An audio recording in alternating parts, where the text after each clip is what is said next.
Welcome back to the Grand Solar Minimum channel. Today is July 30th, 2020. We are almost through our week, getting close to the end of the week here. Thursday, Friday, Saturday, Sunday, the best part of the week, right? Anyway, got a lot to talk about tonight. It's been a while since we've been live. Last week we had Hurricane Hannah that quickly developed overnight. Just as some of us had thought, 24-hour period time was not too much to ask because of how warm the waters were. That has come and gone, and we are actually looking at another system, and we'll get into that here in a minute. But first, let's take a look at our solar wind speeds coming in at 312.5 kilometers per second with a density of 3 even. Today, we have two sunspots to talk about. Ar2767, which is at the bottom of your screen towards, the bottom of the sun. We have one in the southern part and the northern part. If you look towards the western limb in the southern area, that sunspot is turning away. We have one in the northeastern limb of our sun, which is beginning to rear its head. And we are now seeing that as sunspot number 11. So altogether, we are talking about sunspots number 22 between the two sunspots. Now, before anybody goes out and breaks out the Grand Solar Maximum champagne, let's talk a little bit about sunspots and what is a minimum sunspot and what is a maximum sunspot. Folks, I don't think most of us here are too entirely new, but there is a difference when you're in a solar maximum and a solar minimum. And what we've seen during solar minimum, things like what we're looking at right now, not that big of a deal. What I want to show you is what the sun looks like during a maximum period and compare what you're looking at now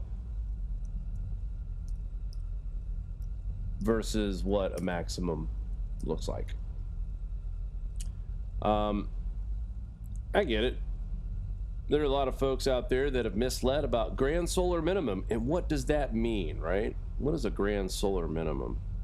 A lot of folks were out there telling us that it's just going to be a period of low solar activity, almost none at all, for the next 50 to 70 years. Well, that's not explained quite correctly, unfortunately. The reason why I say that is because we still have solar cycles during these grand solar minimums. These 50 to 60 years of solar activity that's going to be low for this grand solar minimum still is going to have maximum cycles, but with lower smooth sunspot counts during this period of time. Once we're out of the grand solar minimum, you'll start to see solar cycles that will get back up to normal strength, and predictions of sunspot numbers around 2 to 250 versus the 91 that we're going to get during this max. So huge difference, right? Well, let's take a look real quick. This is the sun during a maximum and a minimum, and I wanted to bring this up to you guys. As you can see on the left, we are at total minimum, which is where we are right now, pretty much. On your right is a sun that has sunspots from a maximum cycle.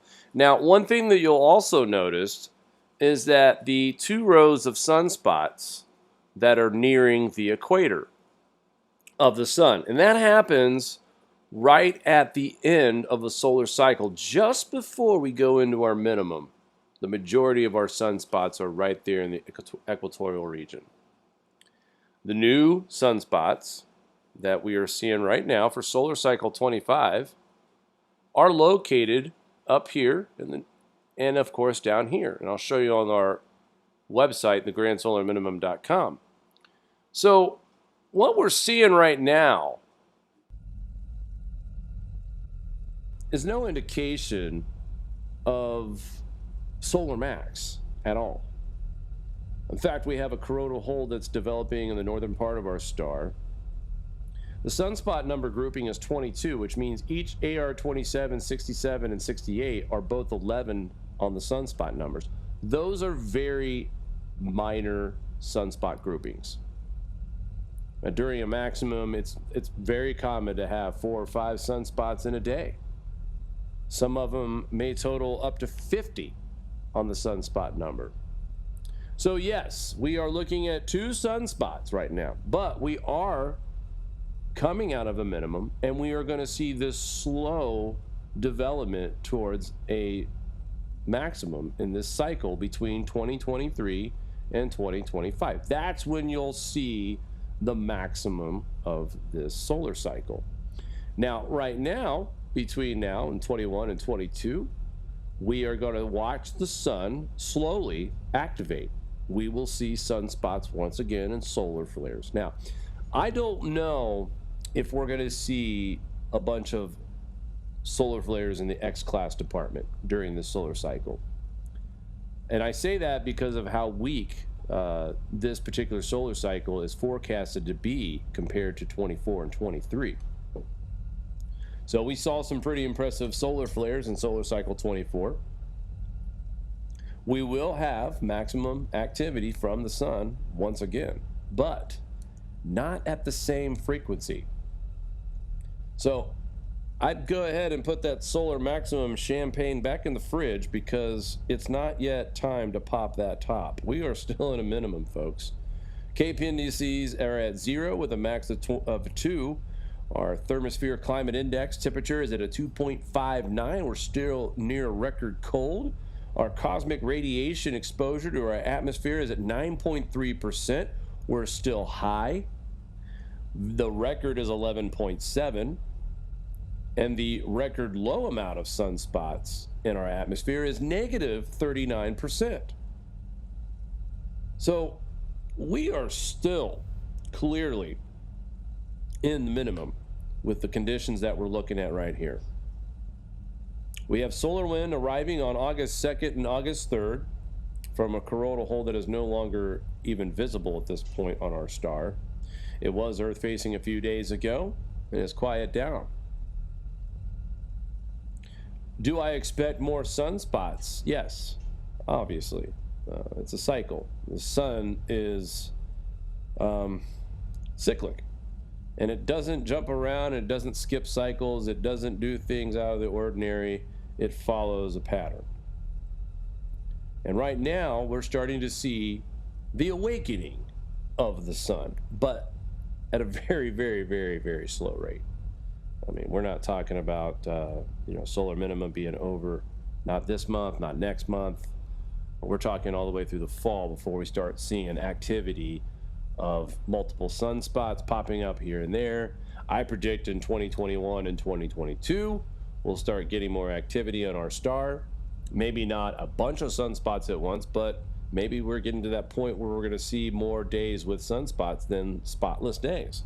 I mean, let's go over to SPACEWEATHER.com, because they list out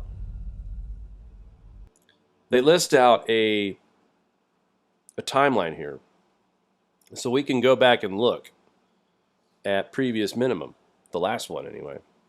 2007, well, 2006, let's just go with that. But that's when we started to see the beginning of that particular minimum, 70 days without spots, and then 152 in 2007, and then the peak of the minimum, 2008, 2009, 268 days, 260 days, and then 2010 we started to come out of the minimum. We only had 51 days without sunspots. And then as we were approaching the maximum, which by the way was between 2013 and 2015, and as we got to 2010, 51 days without spots, and then 2011, 2 days.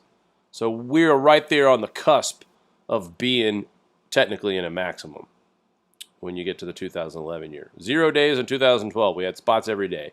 1 day in 14, we didn't have spots. 1 day. That might have been the first indication that minimum was on its way.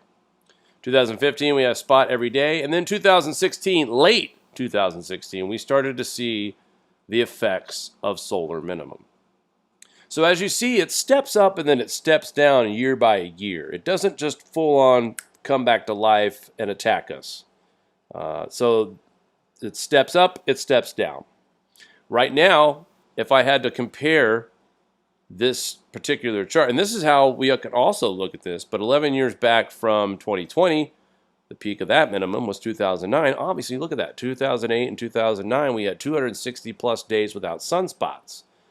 So 2019 is the 2008 and the 2018 and 19. I'm sorry, let me restart that. 2018 and 2019 were comparable to 2008 and 2009. The difference is how fast we came out of the minimum in that solar cycle, 24. As we're looking, I'm sorry, that was 23 going into 24. Now we're going 24 into 25. And look at that. 2020 has 153 days without sunspots. So if we are to compare it to the last solar cycle, you can already see now that we are at least 100 days more spotless than we were coming out of the minimum the last time around. Let that sink in. So we're already seeing a deeper minimum in this cycle than we did in 2009, 10, 11. So let's start from 2006 to 2010. We had a bulk of days without sunspots. Compare that from 16 through 20.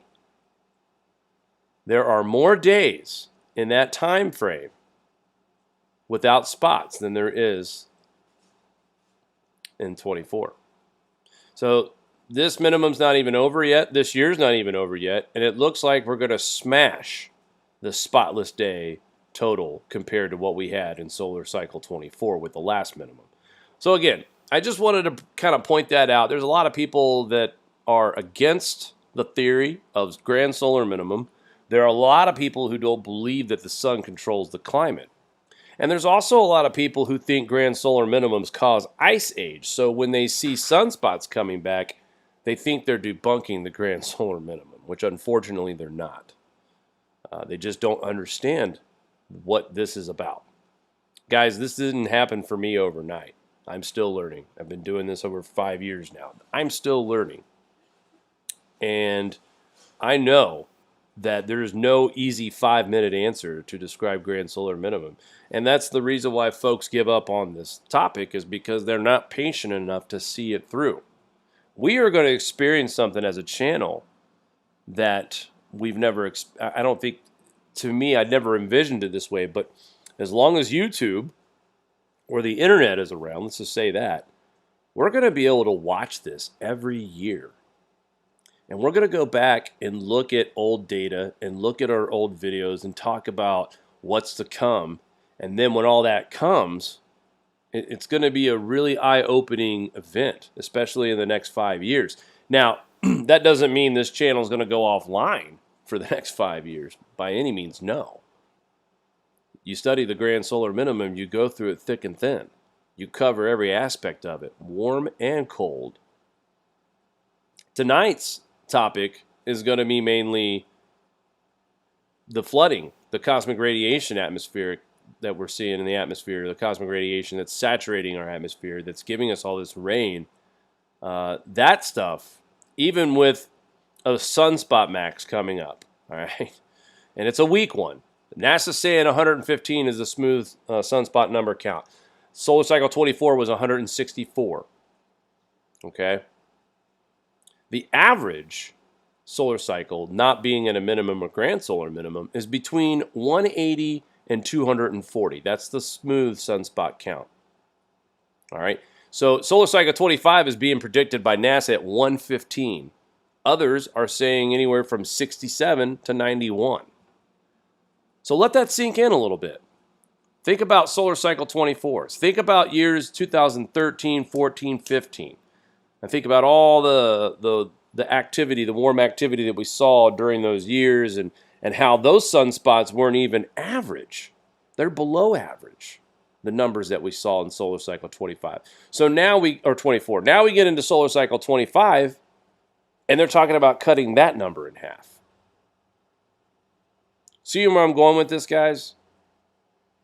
Even though we have sunspot cycles that have maximums, it doesn't mean we're not in a grand solar minimum. Lower solar activity is just that. So when you look at these solar cycles, and right here on, actually this is a good way to, man, this is perfect actually. So let's check this out real quick. There's a chart right here.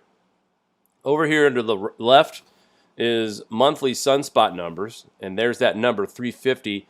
Look at that, back before the 1800s, right before we went into the Dalton minimum, we had a pretty strong solar maximum. And check it out. So that 350, that's that smooth sunspot count I was telling you about during the max. All right. So we reached it 350 in this solar cycle. Now let's move over to the current times. All right. If I'm not mistaken, I do believe, let's see here. I don't know. They didn't mark this one here. I'm going to have to assume that this, well, let's just look. Okay, yeah. So this one here at the end is solar cycle 24, right there. Okay, compare that to 23, which, by the way, we're not in a grand solar minimum, obviously. We're in between. But look at how strong these previous solar cycles were before this. These are average from this solar cycle, this one, and this one. Those are your average solar cycles. Okay, that's normal. So look where we are in just the last solar cycle. And they're predicting this continuing, the lower solar activity, into the next cycle. That peak will be somewhere right where my blue arrow is, the tip. So it's going to be lower than 24. So when you zoom out and look at the big picture between solar cycle 25, 26, 27, possibly 28, you're going to see lower solar activity during that time of a grand solar minimum, where sunspot counts are way below normal. And we already know what these solar minimums do to our atmosphere, and that is weaken the magnetic field, which allows more cosmic radiation and more particles from space to arrive into our atmosphere, which only creates cloud nucleation, heavy snowfall, heavy rainfall, you name it. So, just a little one-on-one real quick on GSM, because I know a lot of people out there who are haters of the GSM community, and they want to discredit it every chance they get. But folks, I'm here to tell you, we are not out of the woods yet. Solar minimum is still here, and even when we do get into solar max, it is not going to be the solar max that we knew from solar cycle 24 and 23. That's for sure. And 24 was below average, guys. Remember that. By 80 sunspots, it was below average. So we're going to be even lower than that. Okay. Like I said, solar wind coming in August 2nd through the 3rd. Be on the lookout for auroras in high latitudes. Let's go over to space weather section here at the grandsolarminimum.com. Still having a party on the same side of the sun. You can still see that. Low solar activity, no solar flares, KP indices not getting above 2. What do we have coming in the future? Well, right now, it's possible that we could see another sunspot that is right on the eastern limb. So here's Ar2767. Look how weak 2766. I'm sorry, this is 68, this is 67.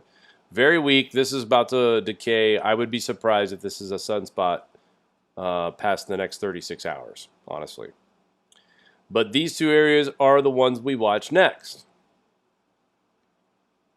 Still plenty of time in the year. I still feel like we're going to see over 200 days without sunspots for the year of 2020, which is still quite remarkable considering we're supposed to be heading into an awakening of our star into a maximum.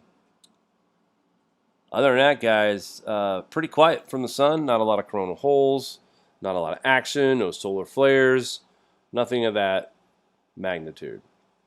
So we were talking about cosmic radiation. And I'm going to go through these kind of fast because there's a lot of these that's happened throughout the week. This one's dated for today. Deadly floods hit South Korea's central and southern regions. Deadly flash floods struck South Korea's central and southern regions for the third time this month, causing at least 2 fatalities and hundreds of damaged properties. I mean, this picture says it all. These cars are engulfed with water up to about where the windows are on the doors.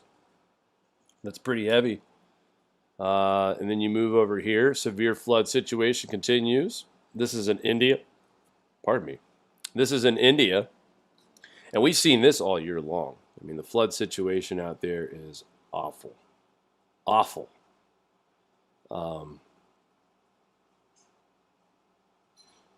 I just think that this is the time that we have to pay attention.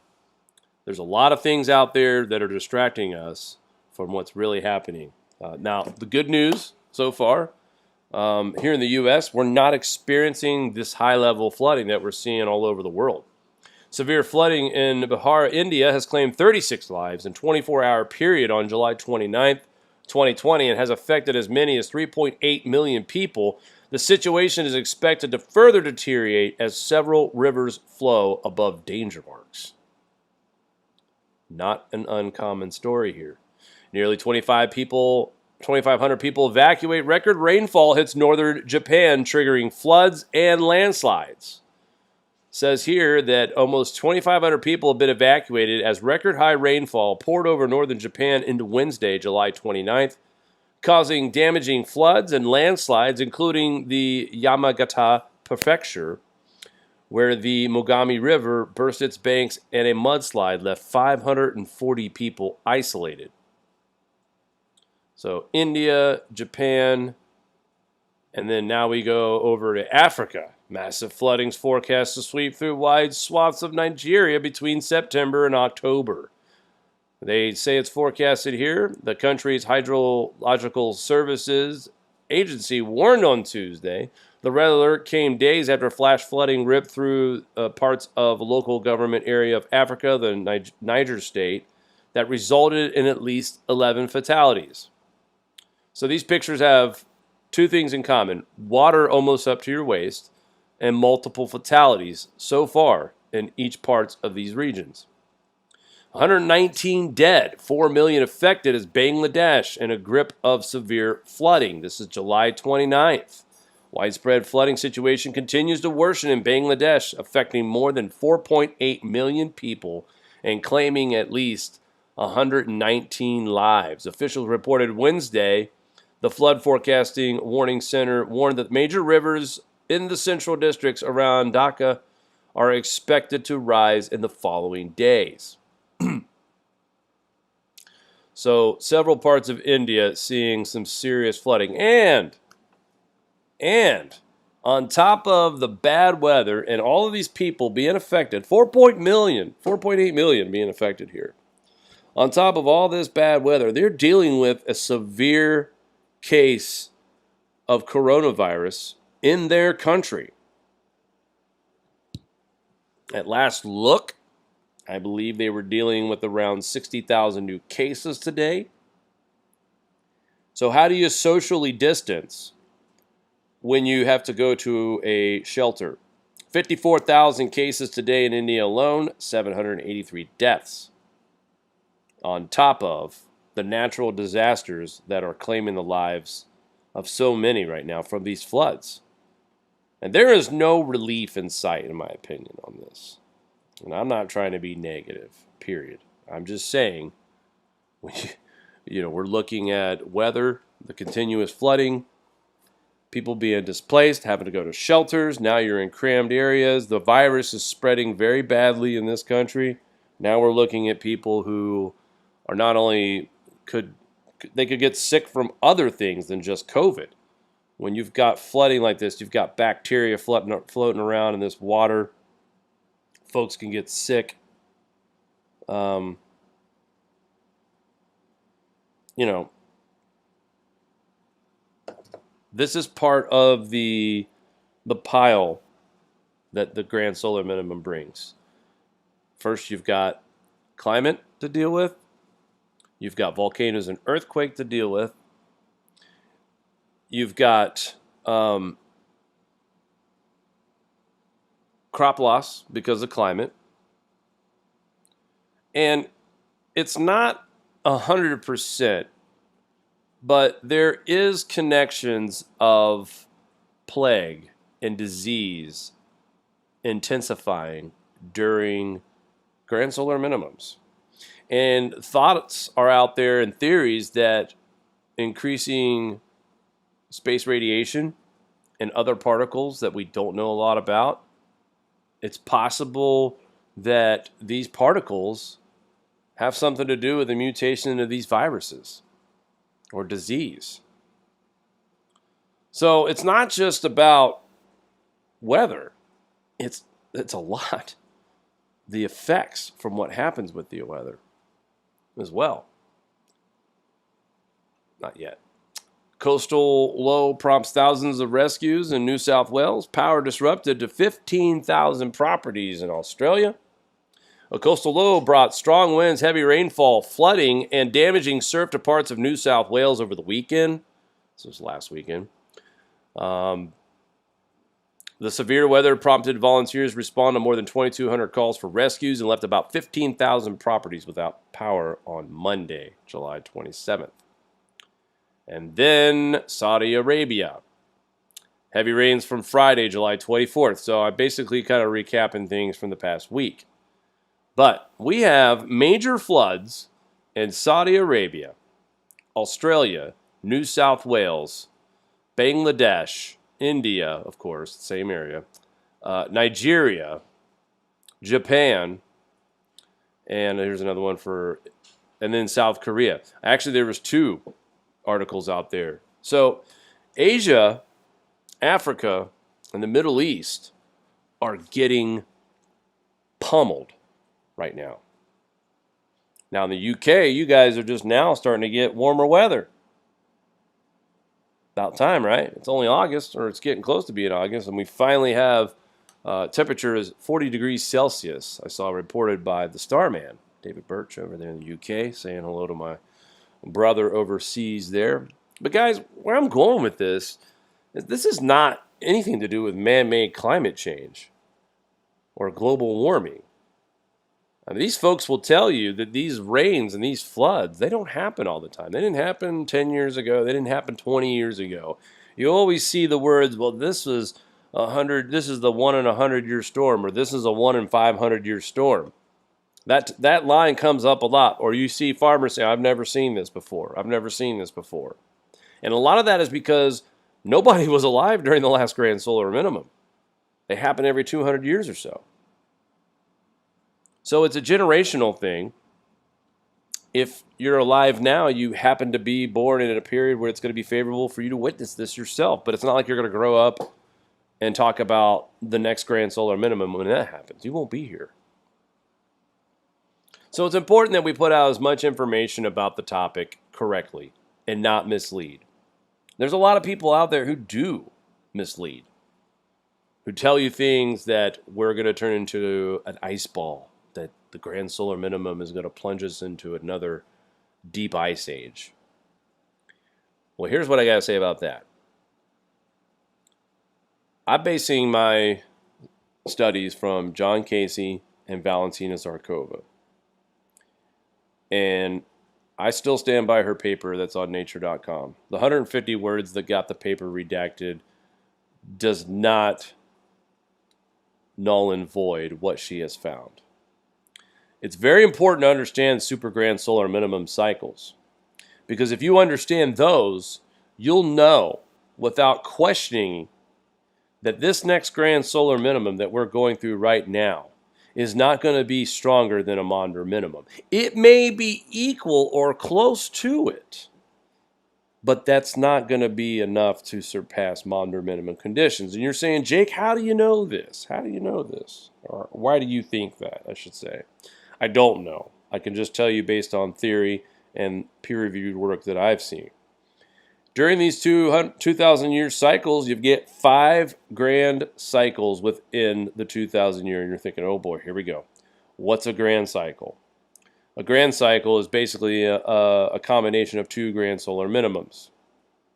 They are between 350 and 415 years apart.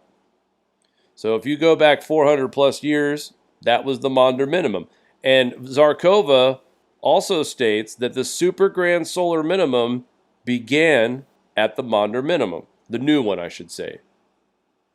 So if we started a super grand solar minimum in the Maunder minimum 400 years later, that means we are in grand cycle number 2. Now, each grand cycle from 1 to 3 gets a little bit stronger with the magnetic field. But once we get to that 3rd grand cycle, at the end of the 3rd grand cycle, that is, that's where we start to see things deteriorating worse than what we're looking at right now. In other words, by the 5th grand cycle, we will be looking at a grand solar minimum as bad as the Maunder minimum. So if we base it off of her research, we know, based on the strength of each grand cycle, that in the first 1,000 years, the magnetic field, believe it or not, gets stronger, and then it gets to that 1,000-year plateau, and then the second 1,000 years of this cycle, the magnetic field begins to deteriorate and drop big time. Makes sense? And that's why when the super grand solar minimum started, that's why you saw such a bad grand solar minimum in the Maunder era. But I think people will see that this grand solar minimum is going to be equal strength to about somewhere between the Dalton and the Maunder, just based on where we are in this grand cycle. So I know it's a lot to take in, but trust me on this. This is a slow-moving event that we have to observe. You're not going to be able to look at data in a month and say, yep, that's it. We're cooling. That's it. We're turning into an ice ball. That's not how it works. And I just thought it was, important to point that out to you guys, that thank you for following us. Thank you for being here. Plan on being here for a long time, because you're going to witness a lot. And if you follow us throughout the years, you're going to be able to correlate. You're going to be able to correlate everything that I'm telling you guys about just by, you could skip my channel for a couple of months, and you'll be able to go into the news headlines and pick out, okay, that one, cosmic radiation impacted this. You'll be able to do that after you follow this channel for a while. You won't need me to tell you. You'll understand why it's happening. So, aside from the flooding, let's go to Norway. They had their coldest summer in nearly 60 years. Residents in Norway have been reeling from the country's coldest summer in nearly 30 to 60 years. In early July, more than 10 meters. Early July, we got 32 feet of snow. I remember covering that story, actually. Accumulated in parts of the southern region, which was unprecedented for this time of year. Think about that, guys. The southern region of Norway is further away from the Arctic. So if someone told me they got 32 feet of snow in Norway in July, I would say, well, that would be closer to the Arctic. Obviously, we're not going to see. No, this was in the southern region. We had snow to talk about in the beginning of July here in the United States. Remember Idaho? 6 inches on I-80. I-80, by the way, they deserve a Hollywood star. I-80. In fact, I'm going to start a petition to put a Hollywood star on Hollywood Boulevard with the words I-80, Highway I-80, because they've been in the news all year this year, every month. I-80 has been mentioned to being shut down because of snowfall.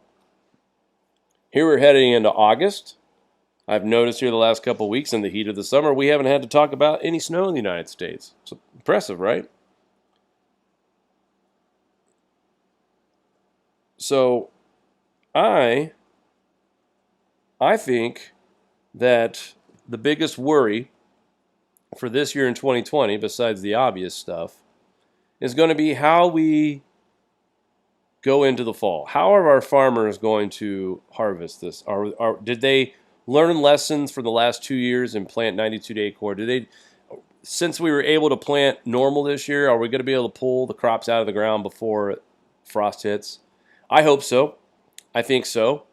We need a break. We've had bad years the last 2 years. This would be great if we could get some kind of a break, let these farmers get back on their feet, because I'm telling you, it's not looking good in other departments when it comes to getting agriculture bought. So let's hope that we have a great blockbuster year, record numbers of harvesting, because it's going to be rough for the rest of the decade, off and on. It's going to be very unpredicted, very unprecedented and unknown territory that we're getting ready to run into. So that's my theory, and I'm sticking with it. All right, let's talk about, I think it's Isaias, the name of the storm. It's got a weird name. I apologize if I butchered it. I'm sure I'll be able to get the correct name pronunciation here soon, because it's going to be around for a little while.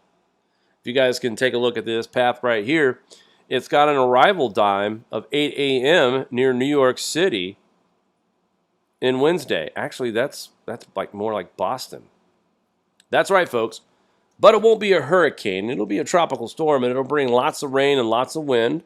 The Northeast has been pelted as of late with rain. Thankfully, we've had a couple of dry days. But the main focus right now on this particular storm is going to be the track. And here's why. Right now, this storm has two options. If it tracks further to the west, over Hispaniola, there is a good chance that this storm could deteriorate and weaken quite a bit. You know what happens when these storms go over land. So if this storm treks off to here, that's good. This thing will be weak. Maybe we'll just get away with a tropical storm. If this storm keeps this track, well, let's just say that there is more reason to believe that it's going to keep this track, and I'll tell you why. All right. So we've got high pressure systems sitting out here in the mid-Atlantic. That's driving things going this way. All right. So we got rotations going right here. There is a little bit of dry air right here where I've got my arrow. This storm is actually pushing dry air away from it. So right now, it's got a good chance to develop where it's at. We have a jet stream or trough dipping down right through here. And it's going to go up the coast and ridge. All right. So we've got that. And then once this front comes all the way south, we will start to see winds coming from the southwest. With the high pressure being here in the middle of the Atlantic, driving things in a clockwise rotation, and the winds from the southwest, those are going to be the things that steer this storm. Now, right here at the current view, we're not dealing with very much wind shear. There's a little more up in this area right here, but forecasters are confident that it's not enough to keep this storm from making a landfall as a hurricane. Now, as far as how serious of a hurricane this is going to be, well, right now, Category 1, they're not expecting anything, crazy from this particular storm. In fact, let's go ahead and read the update on this as of now. Let's zoom this bad boy in a little bit. We got another wave off the coast of Africa. Right now, this storm is going about 60 miles per hour. Its pressure is at 999 millibars. It is moving northwest at 20 miles an hour, so she is trucking right now. But we will see potential landfall from this storm if it keeps this track. If it keeps this track, we should see landfall in southern Florida. So last weekend we dealt with Hannah that really pummeled an area that's struggling with coronavirus deaths and cases. This weekend the hurricane that could be hitting is also dealing with a hot spot in the south. And we're also going to watch this hurricane and find out how far west it goes, because that'll also weaken the storm as well if it's more over land than just raking the coast. Right now, there's a lot of spaghetti models that are trying to say that this thing is going to go up the coast. And you know, when you have models that are this close together and are agreeing, there's a pretty good chance that we're going to see some action off the coast. Now, you might be asking yourself, well, what's the water temperature look like? Well, let's take a look. Yeah, right here, definitely favorable for hurricane action. And also off the east coast, waters are warm enough. The Gulf, we already know it's bath water. Once you start getting right up here to Virginia, that's when things will kind of weaken, and it'll just be a heavy rainmaker and bring some wind, and maybe the Northeast and Maine will be affected. But we have the temperatures right now in our oceans to support this particular storm. Also want to point out wind shear being low. And we talked about this at the beginning of the year, or not the beginning, but the beginning of summer, on how we're watching out for what is going to develop in the Niño 3-4 index. Now, when you see region temperatures dropping down to 0.5, that is La Niña, baby, all the way. Right now, we're neutral. And that's a lot of the reason why we're not seeing the wind shear present right now with this storm to knock it off its course, because conditions are not favorable. See, everything connects, guys. Ocean, sun, atmosphere, everything connects. And there's a lot to follow, I'm telling you. It's not, like I said, there is nothing that you can do to get a full understanding of grand solar minimum in just one day or two. It's a multiple day, in my opinion. You take many, many, many hours of studying to get a grip on what's happening. Let's take a look at our GFS, if it'll let me. Right now, it's not looking good. I'll go ahead and refresh this and see. Yeah, it's...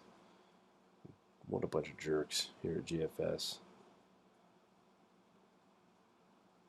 So lots of rain coming to the Great Lakes, the Ohio Valley. Let's start this out tomorrow. Early tomorrow, we're looking at rain across Oklahoma to Missouri, through the Tennessee Valley into the southern Ohio Valley, West Virginia, Virginia, and Pennsylvania.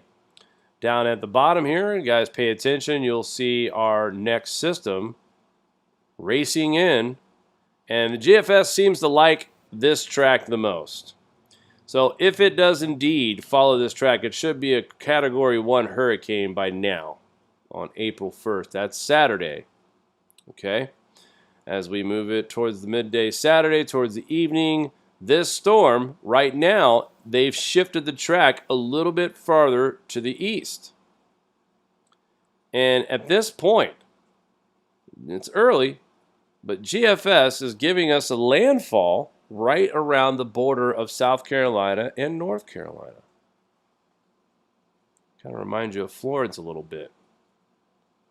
And then it goes up into the mid-Atlantic states and into the I-95 corridor by Tuesday.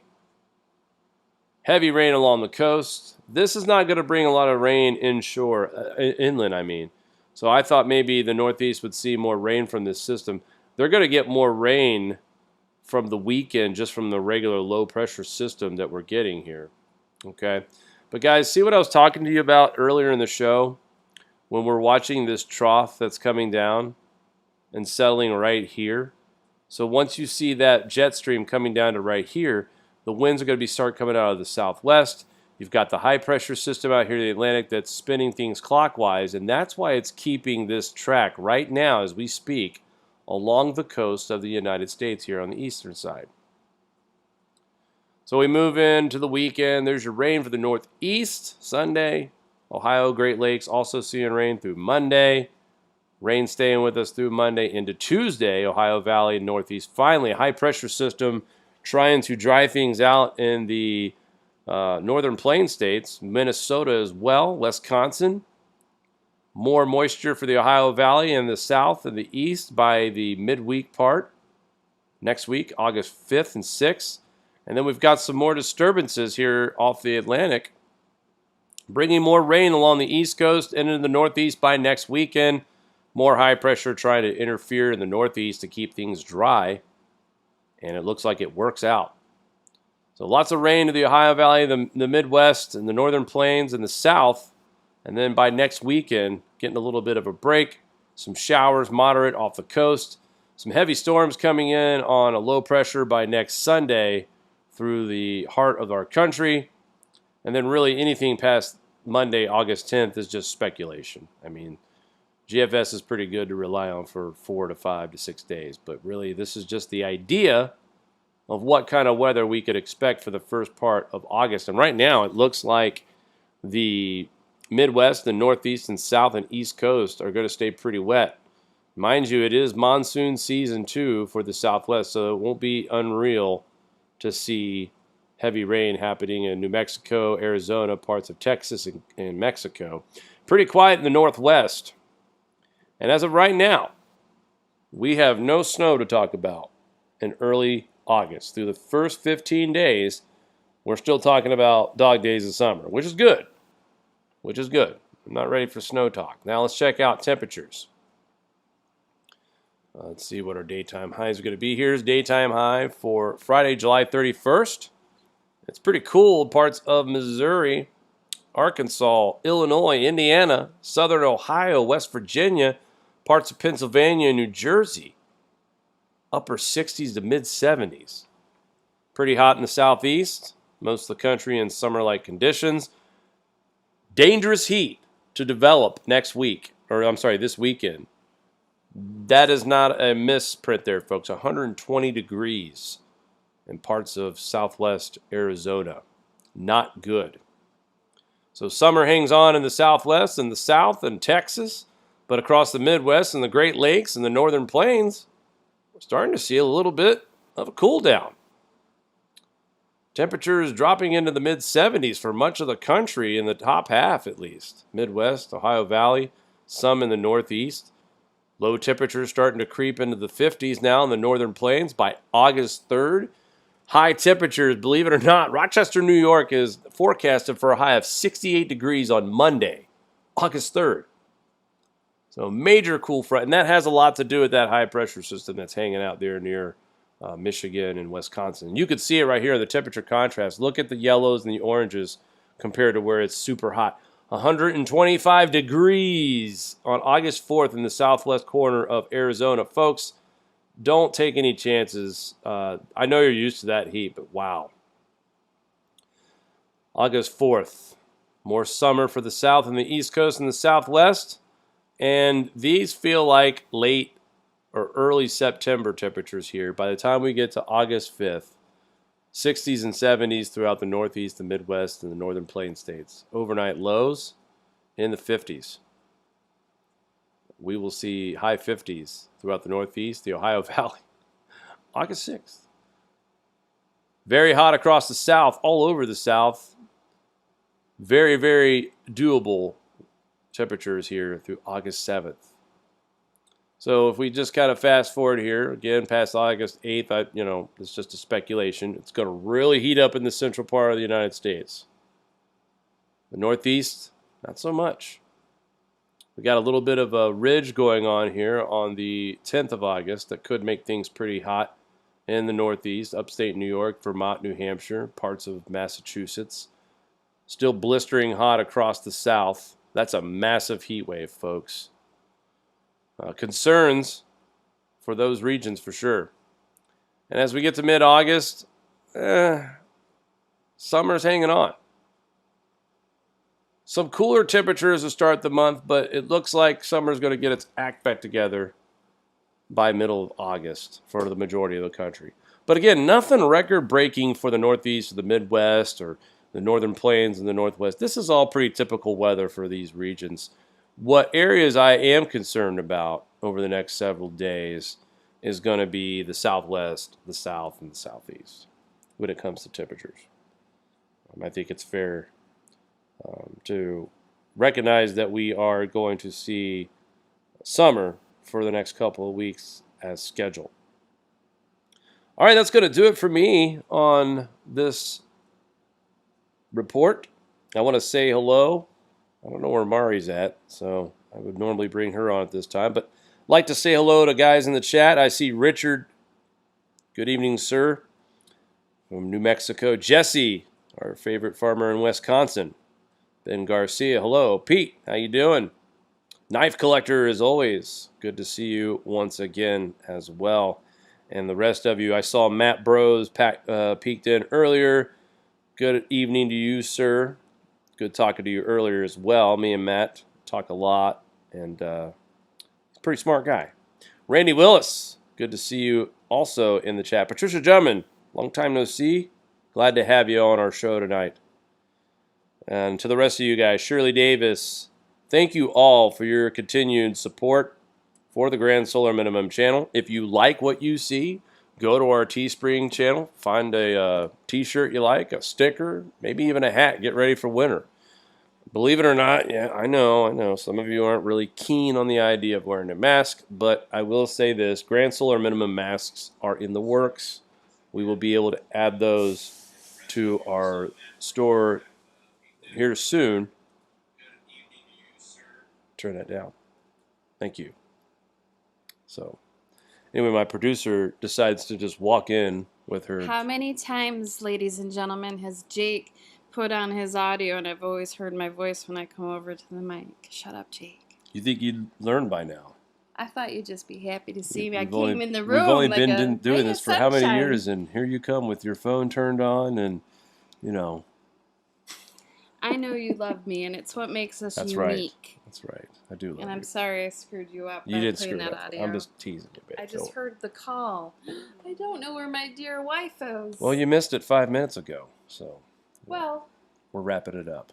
You want to say hi to anybody while you're here? I wanted to say hi to everyone. I did.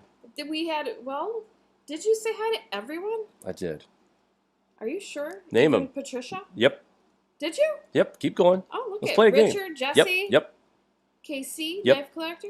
Yep. Pizza Hut. Yep. You did? Allie? No, it didn't. Okay. Allie. Okay. Sorry. What about Ben? Well. Did you say hi to Ben? How about Randy? I did say hi to Ben and Randy, yes. Did you so you did say hi to Randy? Yes. Did you say hi to Shirley? I did. You did say hi to Yep. Shirley. Mm-hmm. Well, all right. Well, let me just see. I don't know. Mm-hmm. Mm-hmm. I already said Patricia. Hey, maybe you could talk about the exciting news about how we'll be selling masks soon. Isn't that so controversial these days, Jake? Either way. The whole mask thing. You whether need you it, like just them or get whether it. you don't. Teespring has come out with masks. So I'm going to be putting masks up. So if you have any suggestions on what you want to see for climate change masks, if you want to do that, we'll have logo ones, and I'm not sure what else. We were talking about some funny ones to put up on the store, and we're selling them at a reduced cost. So we're not going to really have a profit on them. It's just they're going to be there for fun. I think they're going to be like $10 or something. I Heart CO2 would be a good one. Jesse, actually, I Heart CO2 would be an excellent one. I had an idea just to be a wise ass. I said we should make a mask that says CO2 maker. Just like because, your mouth? Just because the people, CO2 maker? Yeah, you know, so many people. Anyway. I'm sure you can come up with something clever, Jake. Yeah. I'm sure you'll figure that out. But it's a pleasure. Matthew McDonald, I want to say thank you. He was the latest paid member here at YouTube, so thank you very much. What was I going to say? Oh, Dog 68 North also. He's here but not chatting. Doug. From Michigan? Dog 68 North. What happened to Doug? Anybody know what happened to Doug? Remember Doug from Michigan? Cheryl's not here. Come on, guys. We got to get you back in here. John Burdick, how you doing? We didn't know Good we were to see do John. A show today. No, I'm we never do. dinner and you hop online, so it's like John surprise. Burdick is in the chat. Good to see John. him. We actually John. But one of the things about John, which is great, is that he has family in China. So when this whole virus stuff broke out, we relied on him to get some pretty good information. He hasn't steered us in the wrong direction. So good to see you. You know, I'm friends with John on Facebook, and I haven't been on Facebook. I've been taking a break off of being online. So the puppy is tormenting the kitten. I see that. Do you hear that in the background? Yes. Anyway, all right, guys, I'm going to go eat my dinner. It's 9 o'clock here on the East Coast. Most of you out there are already ready to call it a night. But thank you for tuning in once again to the Grand Solar Minimum Channel. Mari, thank you for gracing us with your presence. I miss doing this with you, Jake. I can't wait to be back. Well, tomorrow on the regular night, schedule. we probably should do another live broadcast. So stick around, folks. Grand Solar Minimum coming back. I know we've been saying that for a couple If you don't, weeks, I'll kick your you-know-what. but we've been busy, and things are kind of winding down to where we could start filtering in shows in between the work. You want to do this full time, don't you, Jake? So absolutely. That's where we're going with that. All right, guys. Thank you for tuning in once again to the Grand Solar Minimum channel. Until next time, we will talk soon. Do you like this show? Give us a thumbs up. Want to support us more? Share to your favorite social media platform. Buy a t-shirt or become a Patreon. All links are in the description below.